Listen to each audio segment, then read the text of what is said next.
What's up guys, in this tutorial I will show you how to fix Microsoft account login problems you are getting using the Xbox app on your Windows PC.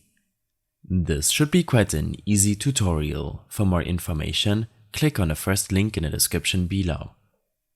First of all, you should make sure that your Windows version is up to date. Search for Update in your Start menu search to open up your Check for Updates System Settings window. Here, click on Check for Updates, Download or Install now. After downloading the latest update, make sure to restart your PC. When this is done, navigate to the Time and Language tab in your settings and click on Date and Time. Here, make sure that the Set the Time Automatically option is enabled. If this is already the case, then uncheck and recheck this option. In case this did not fix your issue, then navigate to the Accounts tab in your settings.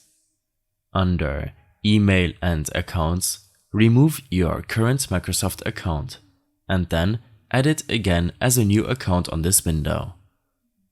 Lastly, check if the Xbox services are starting with your PC. Search for msconfig in your Start menu search to open up your System Configuration window. Under Services, search for Xbox and make sure that these boxes are checked. To apply these changes, make sure to restart your PC, which will in turn also restart the Xbox app services.